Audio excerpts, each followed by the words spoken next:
Halo semuanya, balik lagi di channel Kasur Hitam. Nah, kali ini gue bakal ngelanjutin series School Tales episode ke-6 yang judulnya Makan Siang. Diawali sama Kong, sang tokoh utama di episode ini, yang lagi ngevlog, nge-review makanan Bibi kantin yang lagi viral. Karena dulu, pas Bibi Jong jualan nasi, sup, sama kari, itu rasanya B aja. Tapi dalam semalam, Bibi Jong ganti ke menu sup tulang babi. Rasanya jadi enak banget. Nah, dari situ muncul gosip-gosip yang beredar. Apalagi Kong udah ngewawancarain beberapa siswa di situ yang bilang kalau anak Bibi Jong itu adalah pengedar narkoba. Nah, dari situ banyak yang nyangka kalau sup Bibi Jong ini bisa enak karena ditambahin sama ganja. Kong yang penasaran akhirnya mau ngebuktiin langsung. Pas supnya Bibi Jong kejual abis dan dia lagi ada di dapur, Kong sambil masih nge-live di vlognya mau ngeliat isi pancinya dan ngebuktiin rahasia sup Bibi Jong ini. Kong yang mau ngebuka pancinya dicegah sama Bibi Jong. Nah, dari situ Kong bilang sama penontonnya kalau ada sesuatu di pancinya karena Bibi Jong panik pas mau dibuka. Karena Kong pengen tahu banget, akhirnya Bibi Jong dorong Kong dan nyebabin pancinya jatuh. Kong bahkan semua siswa yang ada di situ terkejut karena dari pancinya ada sebuah tulang yang Kong anggap itu adalah kepala anjing. Pas semuanya lagi fokus sama tulang itu, Bibi Jong dengan gercep nyembunyiin sesuatu yang kebungkus kain yang nggak tahu apa isinya. Semua siswa di kantin itu moto-motoin tulang yang dipegang itu. Nah, dari situ muncullah gosip kalau Bibi Jong selama ini pakai tulang anjing dan kucing di masakannya. Terus Kong sama temen-temennya lagi nongkrong, nyebat di belakang kelas sambil ngomongin kejadian tadi. Temen Kong juga bilang kalau tulang tadi diambil sama guru sains buat diteliti. Itu beneran tulang anjing apa bukan? Si Kong ini juga pamer punya tato baru di lehernya. Nah, pas itu juga dia ngelihat sosok misterius dari lantai bawah. Kejadian kantin Bibi Jong ini bikin gembar seisi sekolah. Mereka ngejelek-jelekin Bibi Jong dan muji-muji Kong yang udah ngebongkar itu semua. Nah, pas lagi ngelamun penasaran sama anak Bibi Jong, Kong ditabrak sama sosok misterius yang dia lihat tadi di lantai bawah. Ngerasa nggak terima karena udah ditabrak, dia ngejar sosok itu sampai ke gedung olahraga. Kong bilang kalau dia berani macem-macem, bakalan diviralin di internet. Sosok misterius itu nyerang si Kong pakai pisau yang dibawanya. Kong berhasil menghindar dan keluar dari situ. Ternyata ada beberapa siswa yang ngelihat Kong tadi. Mereka bilang kalau Kong ini cuma ngoceh-ngoceh sendirian dari tadi dan gak ada siapa-siapa di dalam sana kecuali si Kong sendiri. Kong akhirnya nyamperin Bibi Jong di kantin sambil minta temennya nyiarin dia sambil live. Dia nuduh kalau Bibi Jong ini udah nyuruh seseorang buat neror Kong. Bibi Jong bilang kalau dia gak tahu apa-apa. Bahkan dia gak pernah buat sup dari tulang anjing sama kucing. Nah, Kong ngeliat orang yang tadi nyerang dia ada di dapurnya Bibi Jong. Dia ngeliat foto Bibi Jong sama anaknya dan yakin kalau yang nyerang dia tadi itu anaknya Bibi Jong. Bibi Jong nangis karena udah difitnah kayak gitu. Tapi si Kong gak peduli dan tetap aja maksa buat Bibi Jong ngakuin semuanya. Akhirnya Kong sama temennya masuk ke dapur Bibi Jong buat ngebuktiin semuanya. Dan bapak-bapak dari kantin sebelah turun tangan karena ngelihat kelakuan Kong ini udah kelewatan. Dia nunjukin abu anaknya Bibi Jong di situ.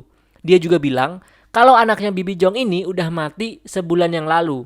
Anaknya itu mati kepenggal. Sampai sekarang kepalanya masih hilang. Pak kantin juga nyuruh mereka keluar dari situ dan minta maaf sama Bibi Jong. Tapi Kong masih kekeh ngerasa kalau dirinya itu bener. Siswa lain yang tadi dukung dia sekarang malah balik ngehujat Kong. Mereka bilang Kong ini udah kelewatan dan nganggep Kong ini tukang pansos doang. Pak Kepsek datang dan ngejelasin ke semuanya kalau tulang yang kemarin buat geger itu sebenarnya adalah tulang ayam. Sekolah udah minta bantuan universitas buat nelitinya. Pak Kepsek nyuruh Kong datang ke ruangannya. Abis dari ruangan itu, teman-temannya Kong nanyain hukuman apa yang didapat sama Kong. Kong bilang orang tuanya bakalan dipanggil dan maksa buat Kong minta maaf besok sama Bibi Jong. Biar Bibi Jong gak nuntut ke pengadilan. Temennya Kong nyaranin biar Kong minta maaf aja biar semuanya masalah ini selesai. Kong malah jadi kesel sama temennya dan masih ngerasa kalau dirinya bener. Jadi gak perlu minta maaf sama Bibi Jong. Karena itu, teman-temannya Kong ini muak sama sikap Kong dan milih ninggalin dia yang lanjutin kegiatan ke Bibi Jong itu. Kong yang marah malah mukulin temennya itu. Dari situlah dia akhirnya gak punya teman lagi. Pas waktunya balik sekolah, Kong duduk sendirian di belakang kelas. Dia ngerenungin semua perbuatannya. Dia mulai nangis di situ. Tiba-tiba, teman Kong nelpon dan ngabarin kalau semua orang sekarang pada ngehujat dia di Facebook. Bahkan, teman Kong tadi yang dia pukulin buat video yang isinya ngejelek-jelekin si Kong.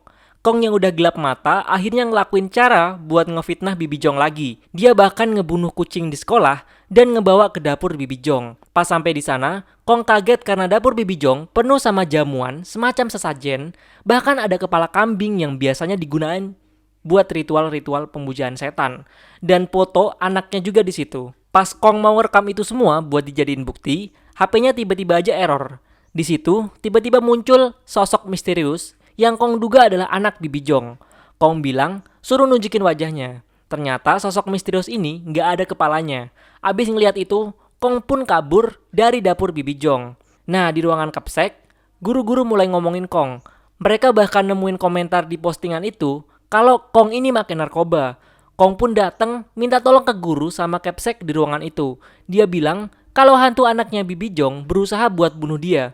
Pak kapsek nggak percaya sama omongan Kong dan nganggep Kong ini lagi make narkoba, makanya dia halu kayak gitu. Kong pun akhirnya pergi dari situ dan balik ke dapurnya Bibi Jong buat ngadepin hantu itu sendirian. Pas sampai di dapur, dia penasaran sama bungkusan yang biasanya ada di pancinya Bibi Jong. Pas dibuka, Kong kaget bukan main karena isinya ternyata tulang kepala orang. Dia yakin itu tuh kepala anaknya Bibi Jong yang hilang selama ini. Kong mau kabur dari situ dan dicegah sama hantu anaknya Bibi Jong itu. Bibi Jong datang dan bilang ke hantu anaknya itu udah cukup. Hantu itu pun ngilang. Bibi Jong nyamperin Kong. Kong yang tahu itu semua minta maaf. Bahkan mohon-mohon kalau dia nggak bakalan bilang ke siapa-siapa tentang kejadian ini. Disitulah Bibi Jong ngakuin semuanya kalau dia buat sup pakai kepala orang. Udah telat. Bibi Jong selama ini mau pergi diem-diem dari sekolah itu dan gak mau buat masalah sama siapapun. Tapi Kong udah ngelunjak berkali-kali buat masalah sama Bibi Jong. Bahkan dia tahu kalau Kong ini naruh bangkai kucing di situ. Bibi Jong yang kehilangan kesabaran nyabet perut Kong pakai pisau. Kong yang jatuh nggak berdaya akhirnya ditikam berkali-kali sama Bibi Jong sampai Kong mati. Besok paginya di kantin seperti biasa para siswa udah balik lagi makan di kantin Bibi Jong sambil nikmatin sup lezatnya. Teman-teman Kong heran, kenapa hari ini Kong bolos? Nah, pas lagi makan, teman-teman Kong ini dibuat kaget karena nemuin daging yang ada tulisan klik. Itu tuh persis tato yang ada di leher Kong. Bahkan, semua yang makan di kantin itu panik karena mereka nemuin potongan daging tubuh lain di supnya. Bibi Jong yang ngelihat mereka panik cuma bisa senyum tipis. Dan episode ke-6 pun berakhir.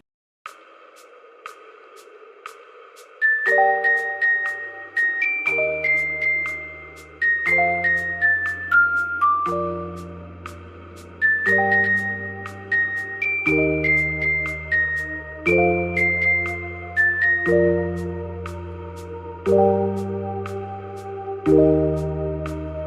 you.